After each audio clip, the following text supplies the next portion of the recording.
ধর্মের মূল সূত্র। যৌগিক পদার্থের বিশ্লেষণ ততক্ষণ পর্যন্ত সম্ভব নয় যতক্ষণ না কোনো অখণ্ড অদ্বিতীয় সত্তা পাওয়া যায়। যে সত্তা আমাদের নিকট জড়বস্তু ও চিন্তা এই উভয়ের এই প্রকার একত্র উপস্থাপিত করে, উহাই সেই সঠিক অখণ্ড ভিত্তি যাহার উপর নিখিল প্রপঞ্চ অধিষ্ঠিত। কারণ ইহার পরে আমরা আর কোনো বিশ্লেষণের কথা চিন্তা করতে পারি না। অধিকন্তু ইহার অধিক বিশ্লেষণের আর প্রয়োজনও থাকে না, কারণ বাহ্য ও আন্তঃপ্রত্যক্ষের সকল প্রকার বিশ্লেষণ ইহারই অন্তর্ভুক্ত হইয়া যায়।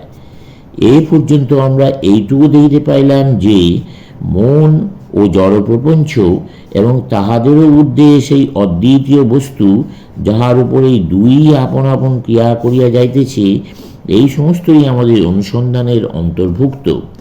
এই যে ঊর্ধ্বে অবস্থিত বস্তুটি, ইহা ইন্দ্রিয়ের প্রত্যক্ষের বিষয় হয় না, যুক্তির অবর্জনীয় অঙ্গরূপে ইহা আসিয়া পড়ে এবং এক ভাষাতীত অনুভব স্বরূপে ইহা আমাদের প্রত্যেক ইন্দ্রিয় প্রত্যক্ষের সঙ্গে সঙ্গে আমাদের নিকট উপস্থিত হয়।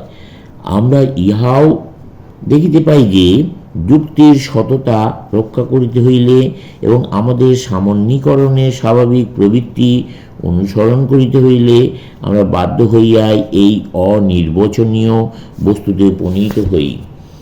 এমন যুক্তিও উঠিতে পারে যে মানসিক ও জড়প্রাকৃতিক প্রপঞ্চের ঊর্ধ্বে অপর কোনো সারবস্তু বা চেতন সত্তা আছে। ইহা মানিয়া লইবার কোনো প্রয়োজন নাই।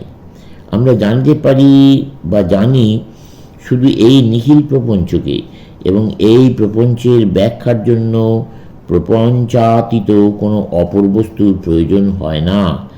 বিশ্লেষণের ধারা ইন্দ্রিয়কে অতিক্রম করিতে যাইতে পারে না, পরন্তু সর্ববস্তুর সমন্বয় ক্ষেত্ররূপে কোনো সারবস্তু আছে এইরূপ যে বোধ হইয়া থাকে, ইহা মানসিক ভ্রান্তিমাত্র।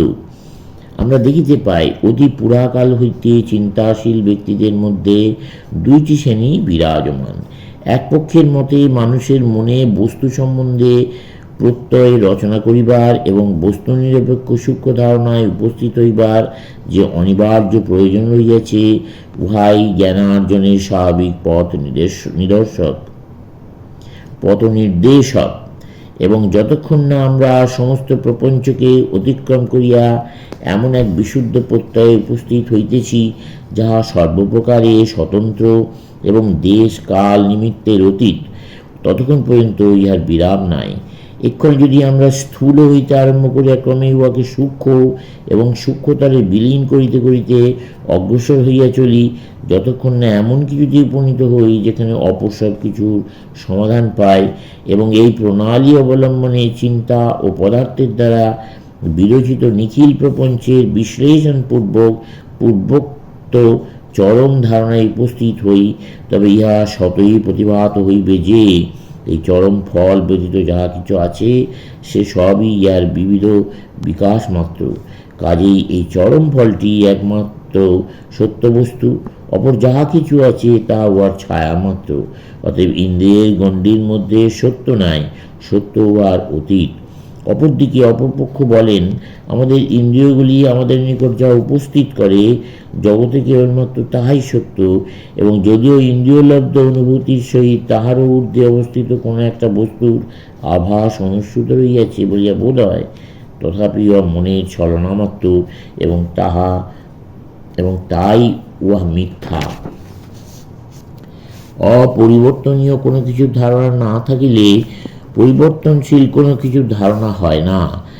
এখন যদি বলা হয় যে অপরিবর্তনীয়ের পরিপ্রেক্ষিতে পরিবর্তনশীল বস্তুটিকে দেখা হয়, তাহাও একটি ইন্দ্রিয়গ্রাহ্য এবং পরিবর্তনশীল ঘটনা মাত্র, এবং উহার অপরিবর্তনীয়তা শুধু আপেক্ষিক, এবং এই জন্য উহাকে বুঝিতে হইলে উহাকেও আরও একটা কিছুর পরিপ্রেক্ষিতে দেখিতে হইবে এবং পরপর এইরূপই চলিতে থাকিবে, তাহলে আমরা বলি এই শৃঙ্খলা পরম্পরাকে অনন্ত ধারায় যত দীর্ঘই করা হইক না কেন, পরিশেষে দেখা যাইবে আমরা যেহেতু অপরিবর্তনীয়ের সহিত সম্বন্ধ ব্যতীত পরিবর্তনশীল বস্তু ধারণা করিতে পারি না, অতএব বাধ্য হইয়া আমাদেরকে এমন একটি সত্তার অস্তিত্ব মানিয়া লইতে হইতেছে, যা সকল পরিবর্তনশীল বস্তুর পশ্চাতে রহিয়াছে।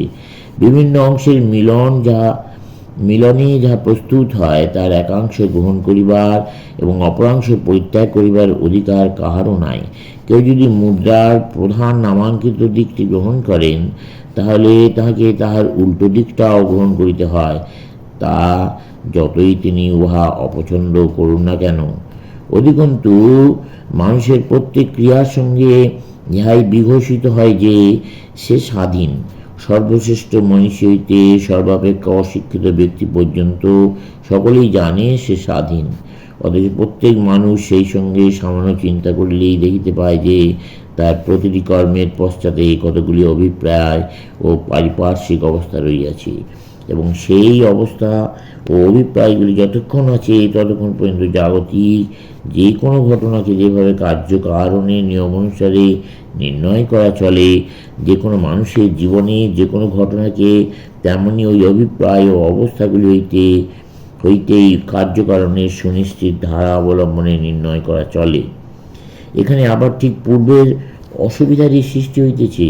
মানুষের ইচ্ছা একটি ক্ষুদ্র বৃক্ষের বৃদ্ধি কিংবা একটি প্রস্তরখণ্ডের পতনের মতোই কার্যকারণের কঠিন নিগড়ে আবদ্ধ, এবং তথাপি এই সকল বন্ধনের মধ্যেও মুক্তির অবিনশ্বর ধারণা অনুসৃত রইয়াছে।